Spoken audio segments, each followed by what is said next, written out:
All right. So, as I like to say these things, as long as everything is working the way that it should be working, we are now live. So, hello and welcome to everyone who is watching the Written Melanin channel, wherever this may, wherever this day may have found you. Blah, blah, So, blah, blah. wherever this day may have found you, I'm so glad that you are here. My name is Chelsea, and I write books about Black girls who aren't all that nice. And I'm here with the one, the only, the amazing, the fantastic Audra Russell. And we're here to bring some melanin to your pages. And we have an interesting topic today, you guys, because today being what it is, November 5th. This is election day. Today is officially election day, right? Or is it tomorrow? Is it the 6th? Nope, it's today. It's today. I just told you my kids are voting. Yeah. Forgot. No, I knew they were voting, but in my mind I was like, but is today the official election day or is it tomorrow? Nope, it's the official election day. This is it. You don't vote today, you ain't voting.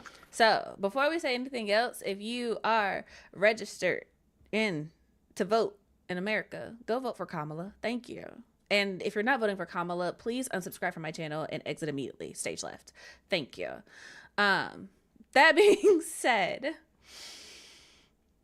yeah, here we are, you guys. It's going to be... Today is the last day, I'll say, of any semblance of normalcy because things are going to go left or right at some point in the next day, 24 hours, whatever. Anywho, welcome to everyone who's here. Now that we have our public service announcement out of the way. Hi, you guys. It's been 2 weeks. It's been a minute. It's been longer for Audra because she out here running a whole business. But listen. Shout out to everyone who is in the chat. Jay Monet came in early to say that this is something critical. We have to talk about it. T Light Sylvan is here. Hello, welcome. Audra's also in the chat and on screen. Darian Walker is here. Welcome. Ben, T.A. Summers, Read, Love, Listen, Ash, Andy, Z, welcome. Hope you guys are doing well. Don't forget to hit the like button, y'all. Yeah. Listen to Audra. Smash it. It lights up when you click it. That being said, we are not going to hold you guys because we have like a serious topic. So we're going to go ahead and get into these melanin spotlights. And as y'all come in, tap the like button, tell somebody else to tap the like button, and yeah, share it with a friend. So we can have this conversation with people who need to be hearing this conversation. So, Aja, your book is up first. Of course it is. Of course it is. Guess. I do have it, but I have it in e-form, not the physical books. So, yes. You know, I just found these books. I downloaded them because they were free for Kindle. And I did my research. The author is Black because I was a little concerned because the author's pictures was like nowhere on the book or anything or on their Amazon page. So I had to do a little digging, but the author is Black. And I thought this is a very interesting book. It's a duology. And this is the first one in it. And it's called The Secret World of Maggie Gray, Drew Collins, Book 1. A vampire, a witch, and a siren get accepted into a magical HBCU. The rest I am not allowed to say, but just know there is a talking cat named Quan, a few murders that went cold, and a world that is just below our feet. That's it. Yeah. Nice, short, and brief. The thing that got me about this when I saw it, it was just like, it mentioned magical HBCU, and I was like, y'all know those are the magic words for me. So now I'm like... And there were apparently, because when I looked up the book, apparently a lot of Black TikTokers, book talkers. Yeah, that. Book talkers. There you go. Yeah. We're raving about it. So. Okay. I was like, okay. Sleeper agent. Yeah. Okay. Yeah. I'm here. And shout out to Amazon because Amazon was like, you might like this book based on your reading. Look at the algorithm know what it's supposed to be doing for a change. Exactly. So people that say, how do I find a Black author? Ma'am, sir, you haven't been reading Black authors because if you were, If you were, your Algorithm is algorithm. gonna let you know. I will say that your algorithm does show you what you're looking for, because when I honestly, y'all, my feed just be full of black people doing black stuff, talking about black people things, and I'm just kind of like, I don't know. I guess you're not looking for it because that's all I got. That's all I got. It's not hard to find. It's not hard to find, but And this is also free on Kindle, and if you have Kindle Unlimited, so yeah, I feel or like free on Kindle Unlimited is such a weird phrasing because you definitely pay for Kindle Unlimited. But I mean, you do. yeah, So you know what I'm saying. You can download it for free. You don't have to pay anything if you have a Kindle Unlimited subscription. gotcha. I know what you mean. I know what you mean. I've had Kindle Unlimited in the past. I just the branding. It's like free on Kindle Unlimited. It's not free. You pay for the subscription, and then you can have access to the books. It's a paid library. But sure. Right. Okay, my book of the week. If you guys have been on the channel, then y'all know that I recently had an interview with Sarah Everett. She's a really, really sweet woman. We had a great conversation. Like, honestly, genuinely, we had a great conversation. And this is her most recent release. It's a middle grade book called The Shape of Lost Things. And the description reads, Sky Nixon's world changed forever when her dad went on the run with her brother, Finn. It's been 4 years without Finn's jokes, 4 years without her father's old soul music, and 4 years of Sky filling in as Rena Finn on his MIA birthdays for their mom. Finn's birthday is always difficult, but at least Sky has her best friends, Reese and Jax, to lean on, even if Reese has started acting too cool for them. But this year is different because after Finn's birthday, they get a call that he's finally been found. Tall, quiet, and secretive, this Finn is nothing like the brother she grew up with. He keeps taking late-night phone calls and losing his new expensive gifts, and he doesn't seem to remember any of their inside jokes or secrets. As Sky tries to make sense of it all through the lens of her old Polaroid camera, she starts to wonder, could this Finn be someone else entirely? And if everyone else has changed, does it mean that Sky has to change too? So, this came out recently, October 22nd. And like I said, it was a great conversation. I've been reading it, but y'all know how I am with books, so we're just gonna leave that at that. But I did get about like 25% of the way into it before my attention went zoop. But it is actually really interesting. I'm just not a personally, I'm not a huge fan of middle grade, but I do like Sarah Everett because she also writes young adult. So if you have a middle grade reader in your life, and I hope you do, considering the topic of this conversation, get them into the books early. Okay, this is, I think, the way it's written in the prose and everything else is actually really great for a middle grade book. So take that for what it is. But that being said, you guys, let's talk about this pandemic, undemic, bookdemic, whatever you want to call it, right? But the babies can't read, y'all. Like, So let's talk about the video I sent to Chelsea, which is linked in the description box. Okay, good. It's in the description box. This gentleman talks about college students are telling, and like college students at Harvard and all these Ivy League schools, that's another discussion, are saying that they can't read whole books. And he basically talked, it's an 11-minute video, it's very interesting, and he basically said that the reason why people can't read is for one thing, it's how they're spending their time. A lot of people are on their phones, they're reading short snippets of things, and their attention span is dwindling, and they're not able to stay focused on one thing for long periods of time. Mm-hmm. But the other part, which was huge, which made me so thankful. My kids started off in elementary school, and then I took them out at the end of elementary school to homeschool them. But the interesting thing, the other part that he talked about, is they're teaching kids these whole language skills. And basically, they're teaching them sight words. And so they look at a word and they tell them what it is. They don't teach them phonics. They don't teach them that each individual letter makes a sound and that certain letters together make a different sound. They're not teaching that. So they have no word attack skills. So these kids they're going through school and they're reading excerpts of books as well, not an entire book, and then being asked to take out the important information from that excerpt and talk about that. Yeah. I saw this a long time ago because when I taught my kids knew how to read before they walked into kindergarten because I literally started reading from to them in the womb and read to them every night until they were like maybe 15, 16 years old. Oh, wow. And they were like, okay, mom. Yeah. Because like, we would find a book and we would just like read a chapter every night before bed and just, it was like a group thing. But, you know, so I got Dr. Seuss books for my kids, like from the time they were little, and I would read to them and point to the words as I read them and point to sounds of letters and things like that. And it just clicked for them, you know? ooh. And I taught them how to sound a word out. What? Tag Chelsea in. What?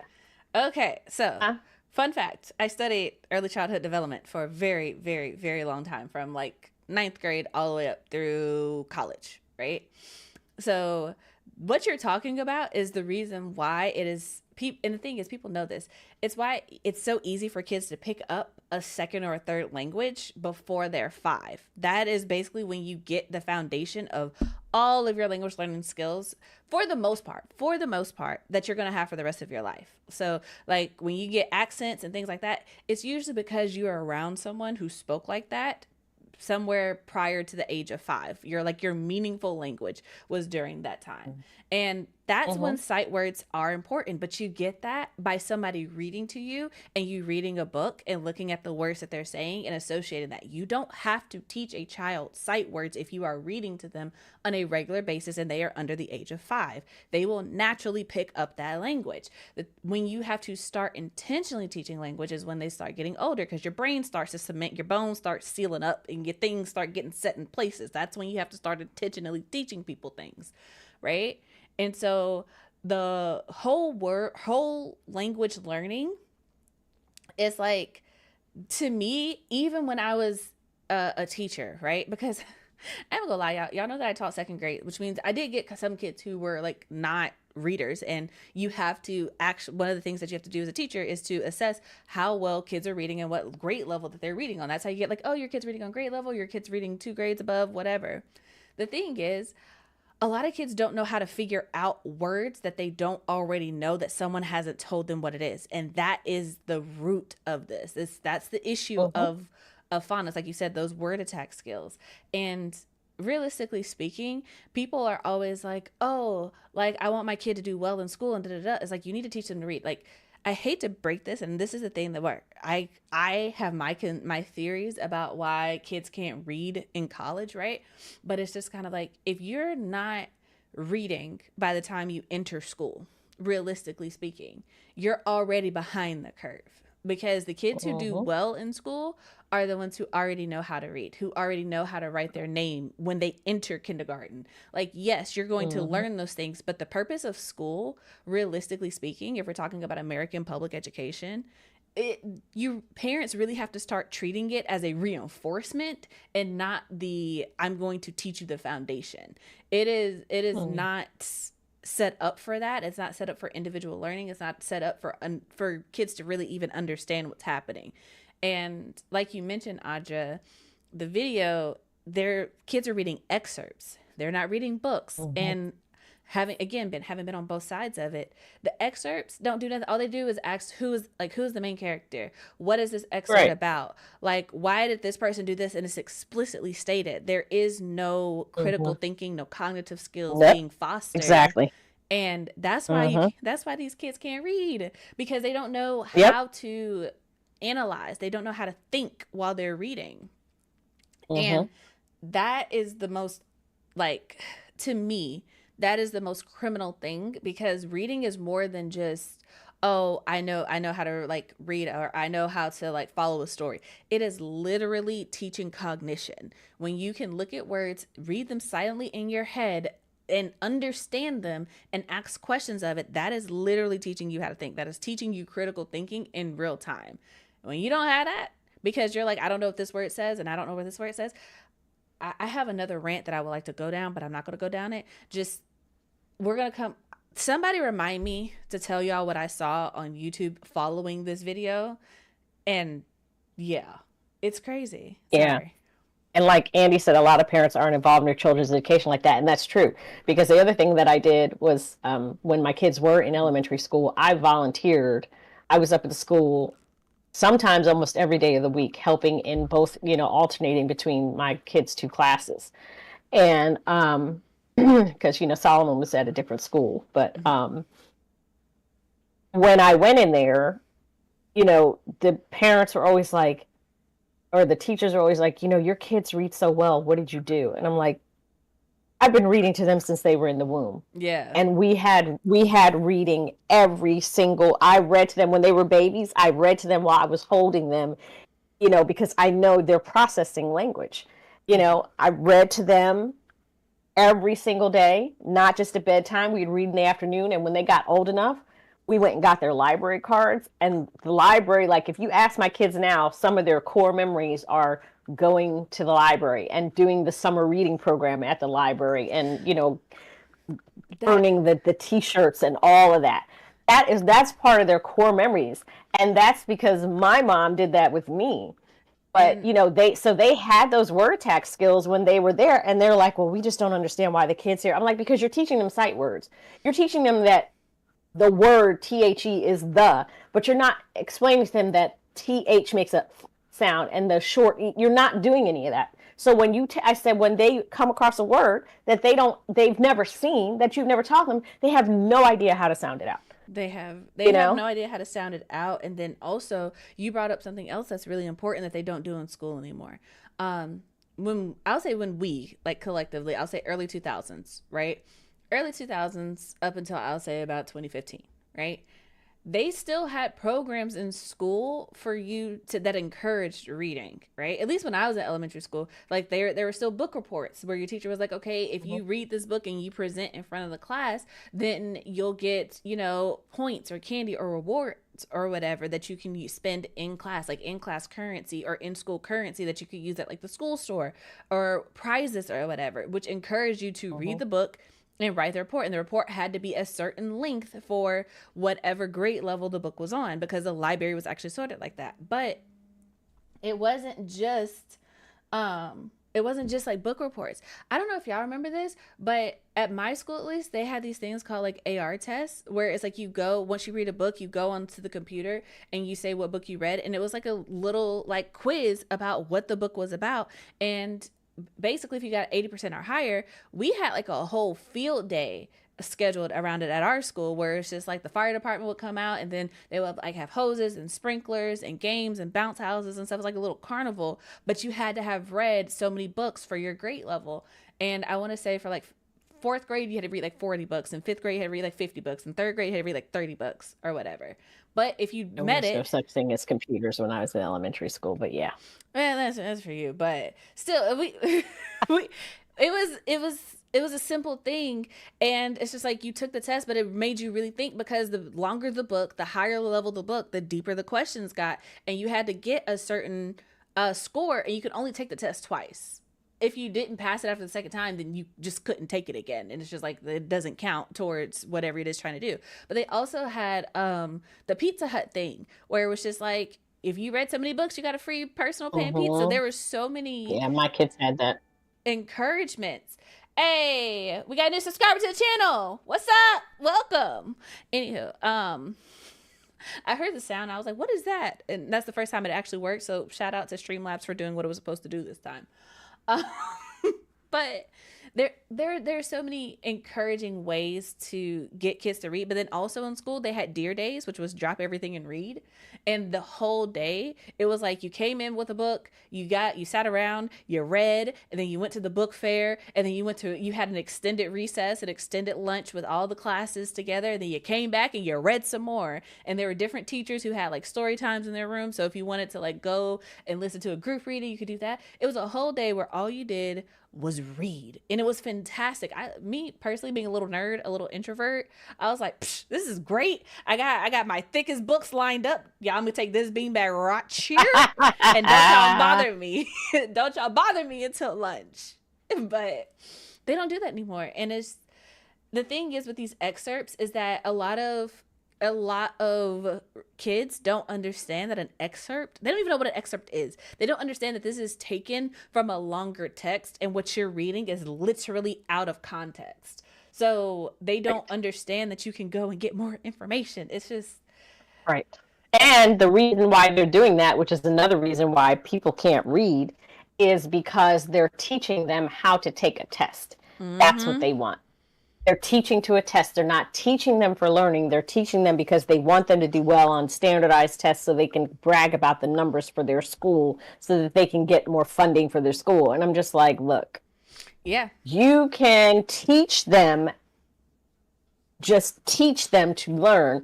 And if you're teaching them the way you're supposed to be teaching them, then most will do well on the test, unless they're like me and I just standardized tests were never my thing. I mean, the For the thing most is, part, test taking is a skill, but it's gotten to a point where it is more important to be able to take a test than it is to understand the information, because they literally mhm, tell you in school it's not important for you to know how to get the answer. What's important is for you to be able to deduce what the correct answer is when given a set of options. And it's just kind of like, that is the problem, because the thing is, standardized tests are timed. So it's just like, you don't have the time to do, like, especially with math tests, you don't have the time to do the entire thing. You have to be able to get to a certain point in the process and be like, oh, okay, yeah, I see where this is going, this is the answer, and then keep it moving, right? And then especially with like English tests, I always felt like those were a scam, because it's like, some people read slower, and if you're actually reading and you're actually asking cognitive questions, you need more than an hour to take a test with 50 questions and like 10 different excerpts if you have to read them all. But mhm, it's just, people have unrealistic expectations, and they don't care. And it's interesting to me, because the thing that's kind of tickling my brain, that like, oh, this is the problem, why are these kids in college now and y'all are just not figuring out that they can't read? Like, mhm. that this did not just start. And one of the things that the guy mentioned in the video, which again, like Audra, she sent it to me, but I really recommend that y'all go watch it.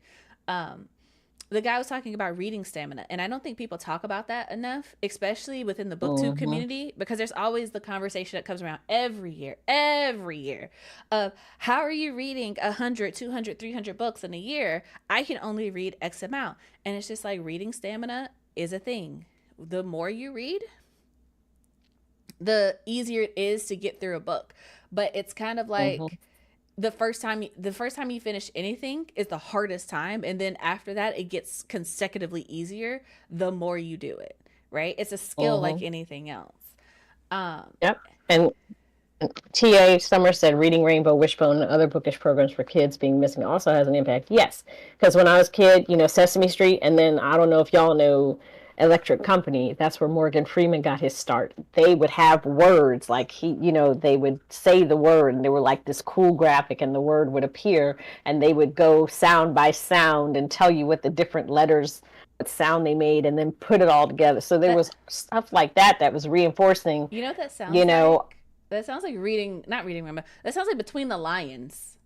They did that a yeah, lot.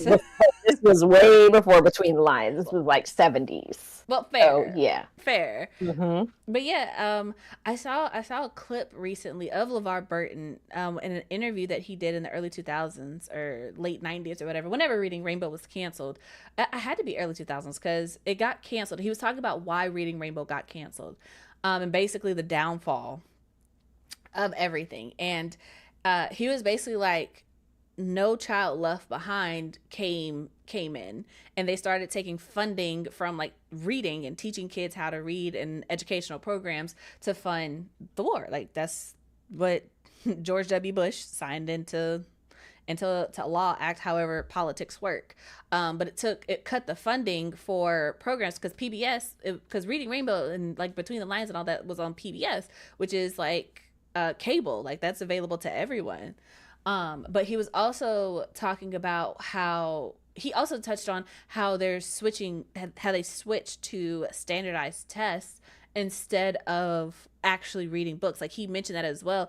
And he was basically like, we're sacrificing the kids in order to do this. And he said it straight up. And then like the clip cut off after that, because obviously I don't watch the whole video. I got it from Twitter. But it's kind of crazy where it's just like, even when it happened, it was like, no, this is a terrible thing. And I think about all the things where kids were learning, because I always think about like the origin of Sesame Street and how it started because there was a rise in television and kids being at home and watching TV so often that they were like, hey, we need to put something educational in front of them. We need to help them learn. We need to help make sure that they are not falling behind. And it's just kind of crazy that we've gotten to a point where you have the entire world at your fingertips and somehow we are getting dumber. Like, that is crazy. Mm-hmm. That is crazy. And I think that's because it's people are getting lazier because they know they could just look something up really quickly. So they're not obliged, they're not obliged to do it. When I was a kid, okay, we had encyclopedias. If you had a book report to do or any kind of paper to do, you had to go to the library. You had to use the Dewey Decimal System and look things up in the card catalog and search for the books and then read through those books and find what you were looking for to support whatever you were writing about. And you would try to look in the encyclopedia, and the teacher could always tell the kids who just went to only the encyclopedia and didn't do any other research, because the encyclopedia usually only had like a paragraph or two about whatever it was that you were looking at. Sometimes you might luck out and get a whole page, but most times it was a paragraph or two. And then it would give you other sources to look for, other books, other things. So you really had to do the work if you wanted to know about something. You couldn't just, order something off of Amazon or look it up on the internet. You had to do the work. And because we don't have to do that anymore, it makes people lazy. And you also don't retain things anymore because the habit is, well, I don't need to remember it because I'll just look it up on my phone when I need to remember it again. So, no, that's true. Technology is great, but it also has its downsides. I agree. And it also depends on what you're looking up as well, because it's fine if you're looking something up, but it's also, like you said, that retaining. Like, are you paying attention to it? Are you keeping it? Or are you just saying that, oh, I'm going to just look it up again when I need it? That recall is also the thing that's being hurt a lot by standardized tests, because it's just like, literally, I've had conversations with children where they will pay attention long enough to get the correct answer, and as soon as they have the correct answer, it's gone. They have no idea what you talked about. They have no idea what they learned. They cannot recall it. They cannot take what they're learning and apply it to new situations. And that's the other issue with kids not being able to read, because that being like, oh, okay, I read this word, or I read a word similar to this somewhere else, so now that I'm seeing a new word, this is what it should be. And because think about it, all of us, right? I'm assuming most of us watching this are, we're very far removed from elementary school, right? But it's like, how many of us have read words where we were just like, oh, this is the sound, this is how you say this other word, and so I'm just going to apply it to this situation, and this is how I understand the word, right? And then you just keep it moving, because like I said, for the longest, I thought antiques was anti-cues, because that's how the word broke down in phonics. And I was just like, okay, that makes sense, until my dad was like, what are you talking about? I was like, anti-cues? What are anti-cues? I see this sign every day on this shop. And he's just like, antiques? And I'm like, oh, that's how you spell that word. That's crazy. But it's just the fact that it's like, when you know how to break things down, comprehension, it happens. But if you just straight up, okay, so this kind of applies to what I wanted to tell you guys earlier. But also, before I get off topic and on to another rant, shout out to Ayav. Let me know how to say your name. But welcome. Never seen the chat before. Glad you can make it. They said, I had my 16-year-old read out loud, and it helped his reading comprehension and also his speech. And that's another thing that I don't think people realize. Like, being able to read to yourself is so much different than being able to read out loud, because reading out loud requires you to not only read, but to like look ahead, and that requires so many muscles in your brain. That's why a lot of people don't like doing it, and that's why a lot of people struggle with it. It is not the same as talking. It is not the same as reading silently. It is a completely separate skill that has to be fostered, but it also boosts confidence in your speech skills, and it also improves your reading speed when you can talk out loud. It's part of the reason why some people prefer audiobooks, because the audiobook goes faster than when you're reading silently, because when you read silently, it uses a different part of your brain. So if you're doing it both at the same time, listening to audio and reading something, the audio, if you pay attention, will literally pull your brain along to read faster. That's part of the reason why in elementary schools, specifically, teachers read text aloud while kids have their own books at their desk so that they can follow along, see the words, hear how they're being heard, but also increase their reading speed. There's whole psychology behind it, but whatever. It's just, I feel like everything that's good for children that's actually scientifically backed was just thrown out the window because it's inconvenient. And then that's why you have epidemics like teachers don't get paid, you know, because they're like, well, all you're doing is babysitting. It's like, no, that's why your kid is stupid, because you think I'm just sitting here babysitting. I'm trying to make sure that your kid isn't a dum-dum. All right, I'm trying to turn them into smarties. Anyway, little candy reference for post-Halloween. Hope you guys enjoyed that.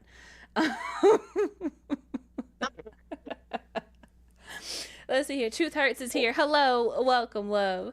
Let's see here. Public education has ruined humanity. They teach us to memorize, not learn. And so learning is undervalued nowadays.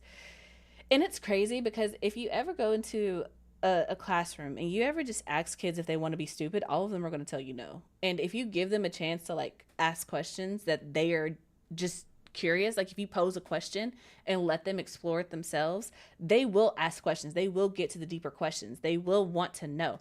No one wants to sit there and be ignorant for their entire life. And especially if you put a bunch of kids who are asking questions in a room with other kids who are asking questions, you're going to have amazing conversations and facilitate a lot of learning. But schools are not set up to do that. If the kids are interacting too much, they want to shut that down because they get out of control.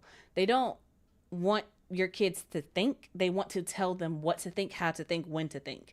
They want little minions, and that's what they're doing. And that's a whole question, because public schools are designed to squash your creativity and make you a cog in the wheel, because they want you to go out, they want you to get in debt, go to college, get in debt, then have to go get a job to pay off that debt, and it keeps you in the wheel and keeps you grinding. And because I read a book, they did this long study where they followed this group of kids from kindergarten to high school, and in kindergarten they explained to them as so that a kindergartner could understand what creativity was.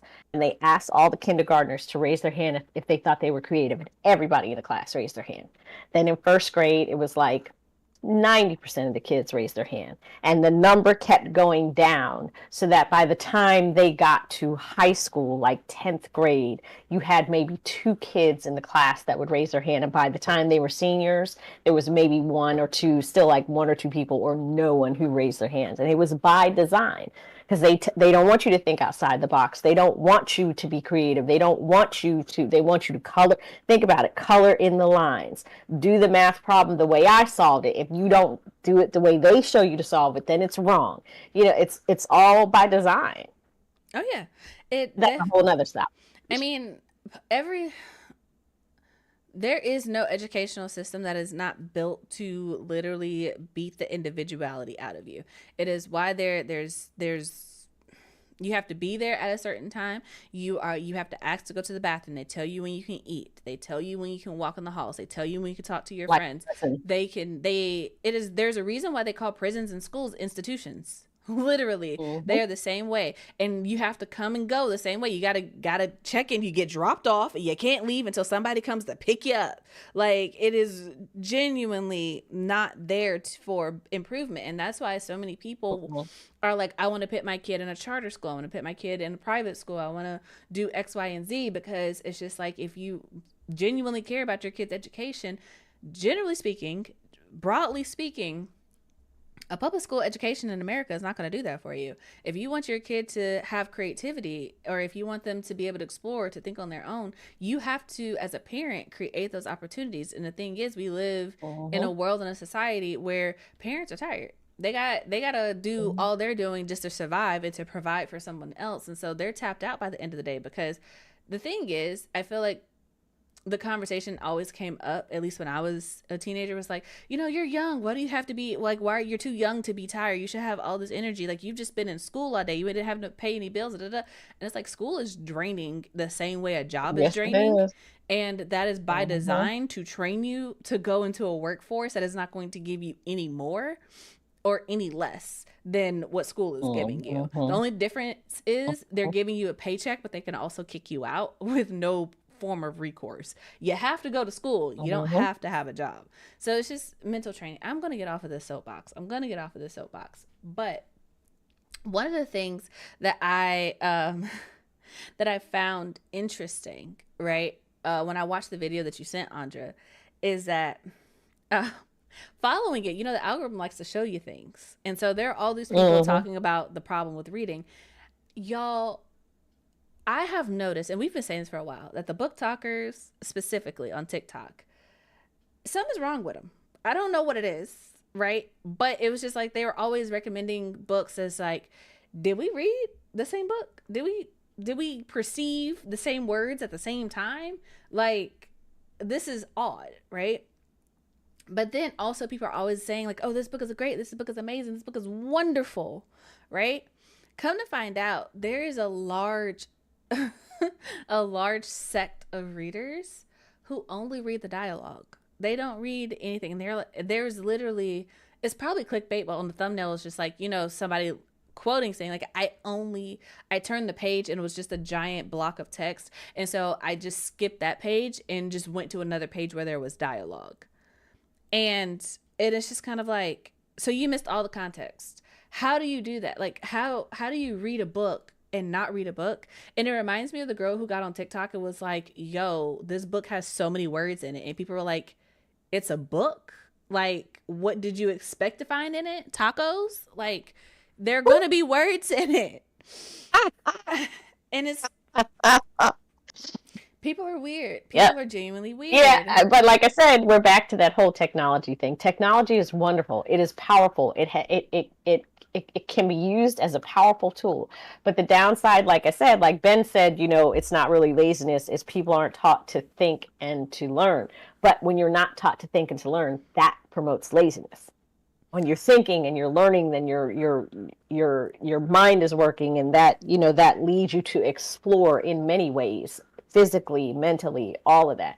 But it's like people talking about, books, it has so many words. Like, yes, it does, but if you really want to master anything, if you want to really learn anything, you're gonna have to do more than watch a 1-minute TikTok video or a 2-minute YouTube video. You're gonna have to open books, you're gonna have to learn, you're gonna have to read, you're gonna have to do the work, put in the work. But with technology, because everybody's on it's 140 characters or it's a 1-minute video, and the attention span has gone down, so that people, if you can't give it to them in a minute or in 140 characters, they're not interested in it anymore, and that's a problem. That's a real problem. And I will say this, as an author, it's really kind of sickening, because honestly, I sit here and I'm like, okay, I pay attention to what books are popular, right?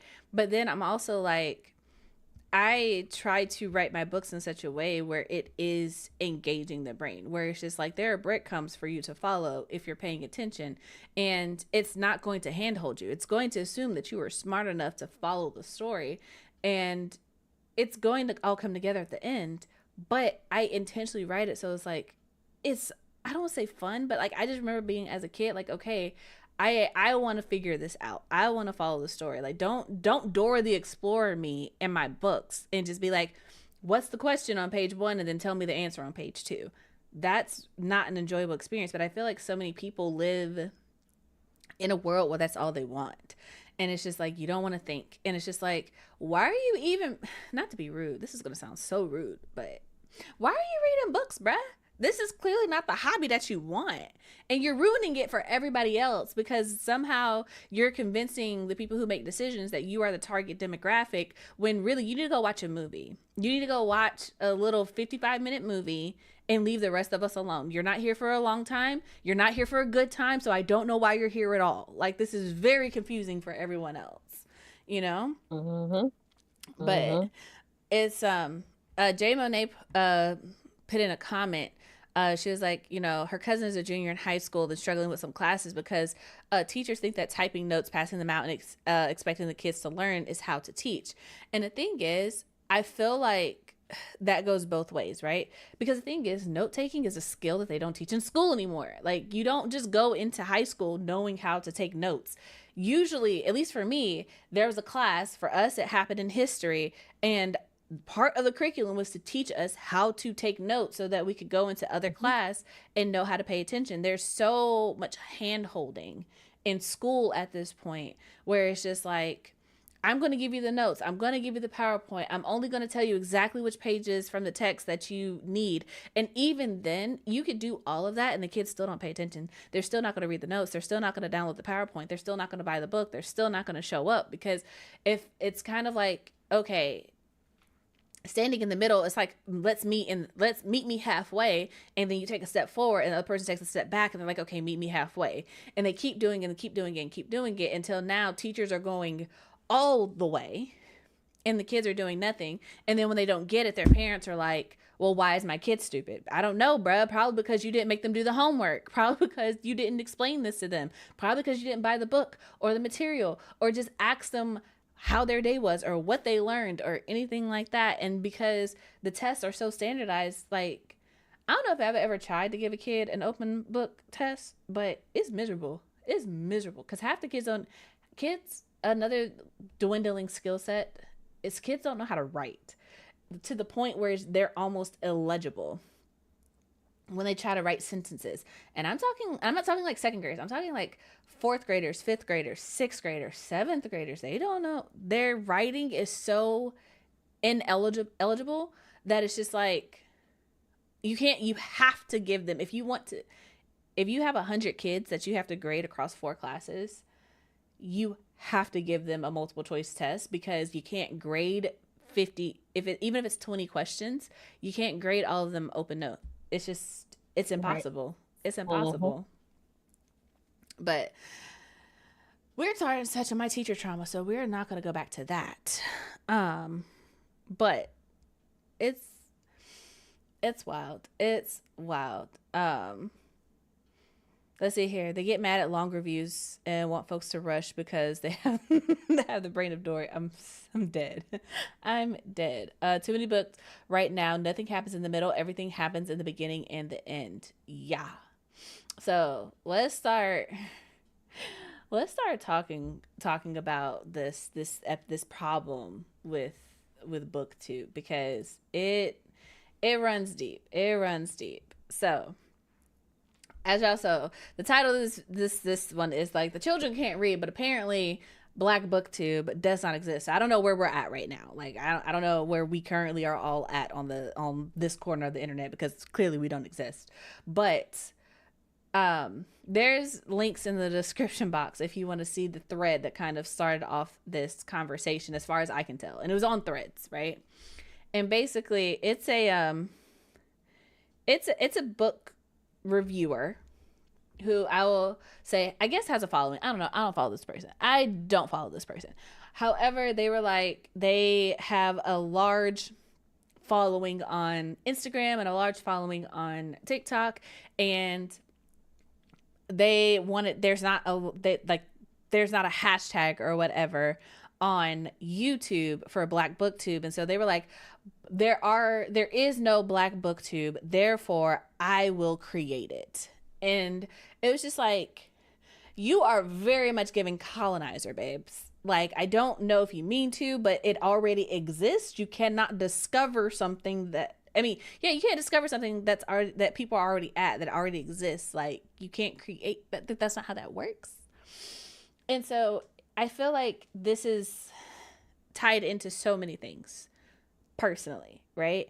I think it ties into the fact that, one, people don't do their research, which is infuriating, because they like to say, oh, I'm the first to do this. And it's not just content creators. It's content creators, it's authors, it's people who do music. I don't know if it's like a generational thing, but I feel like people just like to pop up and be like, I haven't seen this ever, therefore I'm the first person to do it. And it's like, no, you just haven't bothered to do proper research to see if this thing has been done yet, right? Because like, even with the Melanin Library, right? Whenever I'm like, it's a database of books for Black authors, I'm never like, I'm the first person to ever create a database of books. I am not. I always say that, hey, I did not find note the wording. I didn't say it didn't exist. I said I personally did not find another database that focused on Black authors, right? And I feel like this goes back into the reading thing. People lack the ability to choose words carefully. They lack comprehension. They lack the ability to decenter themselves and acknowledge that just because they didn't see something, find something, interact with something, doesn't mean it doesn't exist. Like, and it's, I don't know how to put it other than like, sometimes being on the internet is exhausting because it's just like, okay, go ahead, create something brand new. But the thing is, if you're going to be the first, if you're going to be novel, if you're going to be unique, understand that is so much harder than if it's been done before. And I feel like people really underestimate that because it's like there's a reason why we advocate so hard for representation in books, in media, in everything. Because when you see yourself, it's a lot easier to be like, oh, I can do this. There's a blueprint. It's a lot easier when there is a blueprint to follow. But when you are the first, the genuine first, that is so much harder. And I feel like people try to make it out like it's easy. And it's like, you're trying to paint yourself as this pioneer when you're literally just copying and stealing all the work that other people have done and claiming it for yourself. And that is very weird behavior to me. And then also Black Booktube, you can actually just search that on YouTube and it will bring you up several people who have been here for years. And it's just like, how do I put this nicely? There's no nice way to put this. There are people who have been here for literal years doing the work. Like, did you think Black and Win-a-thon just showed up out of nowhere? Like, there are people who have been organizing and doing the work for a long time. And so for you to just be like, oh, now I'm going to create my channel and therefore I'm going to be the face of this. Who asked you? Bruh, I don't know. It's giving very Christopher Columbus-esque, you know? Like, it was already here and people were already doing their own thing and you're just going to claim it for yourself. Odd. Right. Odd. But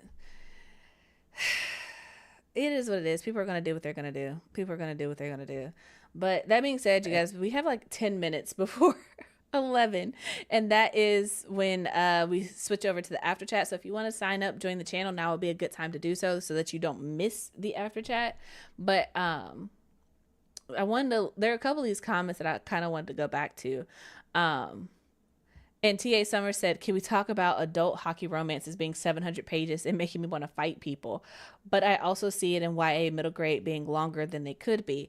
And I find this to be interesting because not only have we had this conversation on the Melanin Chat, but it's also a conversation that I had kind of recently on Twitter where it was just like somebody was complaining because an author tweeted out that their 80,000 word young adult fantasy novel got picked up by the agent and the agent was like, oh, thank God this is 80,000 words. And they were like, do with that information what you will. And the person who quote tweeted it was essentially like, 80,000 words is not enough for a fantasy. Like, you have to compromise, and essentially implying that you're not doing it right or you have to cut something, right? And my question was, how is 80,000 words not enough for a young adult novel? Like, that is somewhere between 300 and 400 pages. How is that not enough for a young adult novel? And it just kind of goes back to this unrealistic thing because it's like, why are your books getting longer? And collectively, as a culture, as a society, we are getting dumber. That doesn't make any sense. Make that make sense. The correlation isn't correlating the way it should. But it's also the idea that it's just like, I looked it up and the first book in the Percy Jackson series is only 87,000 words. So it's just kind of like, if a book is 80,000 words, and I'm assuming that's like a rounded number, right? Not an exact one. How is that not enough for a child, for a young adult? And it's just kind of like, I feel like the art of being concise is being lost because just because something is longer does not make it better. And the thing is that I think a lot of authors I don't, this is going to sound so rude. I don't know. It is what it is. I think a lot of authors need to be humbled because they think that because they can write for adults, that, oh, I can definitely write young adult. You can't. You have to realize that the shorter the word count gets and the younger the audience, the more difficult and the more skill it takes to actually do that well. Honestly, writing fantasy for adults is the easiest genre because you have the largest word count and you don't have to adjust your language to make someone whose frontal lobe isn't fully developed understand. The hardest books to write are generally speaking, hope y'all know what these words mean, are for children, to get to teach a lesson in language that they can understand, in a word count that they can understand, with concepts that they can understand. That is exponentially harder than someone who's like, okay, you're an adult. If you get it, you got it. And if you don't, you can go look it up. You have your own resources and I can say what I want. So it's just this idea that, oh, the book needs to be longer. It doesn't. It doesn't. As someone who edits for other people, I can tell you that the answer is not longer. The answer is not word length. And it's probably, does this need to be here? Do I need to introduce this plot thread? And I'm never going to close it out. Because I also think people are obsessed with like, oh, I want to leave this open for another book. Are you going to write another book, Susan? Are you going to write another book? Like, does this need to be resolved in this book? And I think, slight rant, but it's the same issue that I have with like TV shows and stuff that get canceled. And it's such an open, a cliffhanger open end. Because it's like, you knew you're going to get canceled. You knew that the show was going to end. Why didn't you wrap it up? Wrap it up. I feel like books are the same way. Books are the same way. People like to be like, oh, well, just in case I want to come back to the world. You're not, though. You're not. It's okay to have a definitive end to things. But yeah. Let's see here. They show up during ethnic monks to make their BS list. I remember watching an author interview and the author was talking about her middle grade being under 300 pages, and the other author said, that's too short. Come to YA and learn to write longer books. And you know what's crazy? Adult books used to be like under 300 pages. Like, it wasn't always this like 500 page behemoth. There's no reason why everything needs to be 500 pages. Honestly, here's my theory. Here's my conspiracy theory, right? And I think this is going to be the last one for today. I can't make any promises, but I think it's going to be the last one for today. My conspiracy theory is that authors are writing longer books because people feel like inherently the longer the book, the more value they have in it. And realistically, whether your book is 200 pages, 300 pages, or 600 pages, it's going to be over $20. It's going to be somewhere between $18 and $30. And the higher your book, the more your book costs, the more in perceived profit that you are going to get. Like, obviously that's different working with the publisher and how many hands your money has to go through, but that's my conspiracy theory. People think somehow length is attributed to status, and it's attributed to making more money, and it's attributed to more value.